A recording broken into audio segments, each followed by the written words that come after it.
বর্তমান বৈশ্বিক প্রেক্ষাপটে সামরিক শক্তি উন্নয়ন একটি গুরুত্বপূর্ণ বিষয়। বিভিন্ন দেশ নিজেদের নিরাপত্তা নিশ্চিত করতে সামরিক প্রযুক্তি উন্নয়নে মনোযোগ দিচ্ছে। উদাহরণস্বরূপ দক্ষিণ এশিয়ার পরমাণু অস্ত্রধারী দেশ যেমন ভারত ও পাকিস্তান তাদের নিজেদের সামরিক শক্তি বাড়িয়ে তুলছে। এই অঞ্চলে ভূ রাজনৈতিক টানাপোড়েন এবং সীমান্ত সংঘাত বাংলাদেশের মতো দেশগুলোর জন্য নিরাপত্তা ঝুঁকি তৈরি করছে। বাংলাদেশ একটি প্রতিরক্ষামূলক নীতি অনুসরণ করে।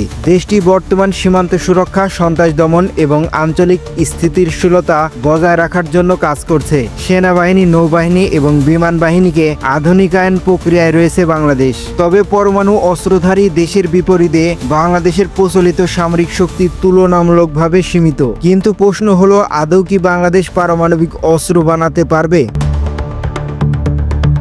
পরমাণু অস্ত্র তৈরির জন্য উন্নত গবেষণা এবং প্রযুক্তিগত অবকাঠামো প্রয়োজন। উচ্চমাত্রা সমৃদ্ধ ইউরেনিয়াম বা প্লুটোনিয়ামের জন্য পরমাণু চুল্লি এবং পূর্ণ প্রক্রিয়াকরণ প্রযুক্তি থাকা জরুরি। বর্তমানে বাংলাদেশের রূপপুর পারমাণবিক বিদ্যুৎ প্রকল্পের মাধ্যমে শান্তিপূর্ণ পরমাণু শক্তি ব্যবহার করছে। এটি অস্ত্র তৈরির উদ্দেশ্যের জন্য ডিজাইন করা হয়নি। পারমাণবিক অস্ত্র তৈরির সবথেকে উল্লেখযোগ্য বিষয় হলো আন্তর্জাতিক বাধ্যবাধকতা।